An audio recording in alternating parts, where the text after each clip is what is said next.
when you first read Revelation, it seems like it's jumping all over the place. It can be very confusing. Most people think it is broken up into sections or something, and honestly, they couldn't be more wrong. It's one cohesive vision. There's clear indicators in there where we keep returning to the scene in heaven. We keep the vision is ongoing, and it all works together in one complete vision. So I'm gonna illustrate that here in a second. All right. So this is a summary of the whole book. So listen closely. I'm literally going to explain the whole book in this very short summary paragraph that is in order, the order that it is written. So listen closely. The whole book of Revelation is a picture of a king, the king, taking his land back from those who have overtaken it.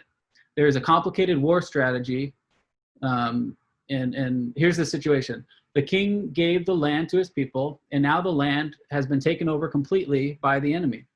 The king needs to take his land back without harming his people who are living among the enemy. First, he instructs his people to prepare them for what is coming. Tensions with the enemy will rise as the day draws nearer. Then he presents the deed of the land to his son, the only one qualified to receive it, and the only one capable of redeeming it. His son sends messengers ahead to notify the people of his coming. Then he marks his people to protect them and extracts his servants from the dangerous situation. Once his people are safe, his arrival is announced with the sound of trumpets, and he takes a third of the land, destroying everyone in his way. Now, the remaining 2/3 of the people belong to the enemy as part of the rebellion. The king has long told of the day when he will take his land back and avenge the blood of his people. So he announces that the time is now. He sends 2 mighty prophets and prophet warriors into the heart of the enemy territory to proclaim the coming judgment that the enemy is powerless to resist. Eventually, the commander of the rebellion conquers the 2 witnesses, but they are revived and extracted. The king then reviews the strategy and trespasses of the enemy leader and his commanders, and the faithful obedience of his people despite the enemy's attempt to deceive his people. The king prepares the greatest punishment of all for the rebellion and their leaders. He also remembers their accomplice, a harlot, a great stumbling block to his people. He cleverly turns them against each other so that his enemy carries out her destruction. The kingdom rejoices and praises the king for the fulfillment of his promise to avenge the blood of his people. They all celebrate the marriage of the prince and his bride. The prince prepares for the final battle with the rebel army. He single-handedly obliterates their entire army with the sword of his mouth. He captures the enemy and his commanders and sentences them to their followers to eternal torment. He rewards his servants as promised, and they reign with him as he rebuilds his kingdom. He builds his glorious kingdom to share with his bride. He prepares the best for his people, and they live with him in joy, peace, fulfillment, and safety forevermore.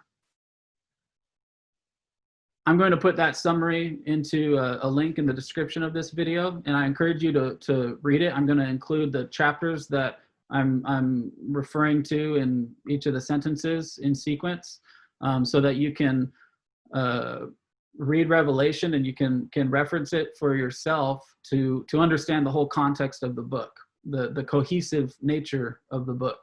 It's not broken up. It's not mixed. It's not out of order.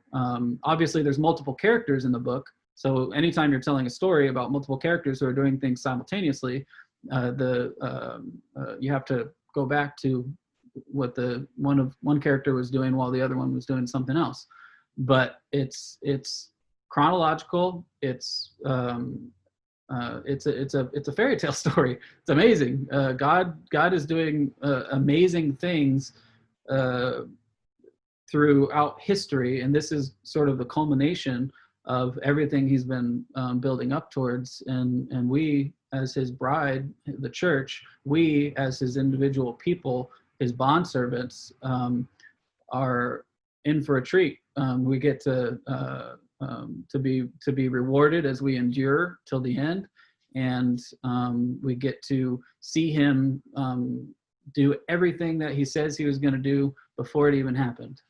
And so if you guys have any questions for me, feel free to hit me up, and I'd be happy to answer them. I'm going to do some more videos to get into more specifics, but I thought this would be a good starting point for anyone trying to study Revelation that hasn't done it before. It is very confusing when you first read it, but hopefully this will help you understand it in its full and complete context a little better. So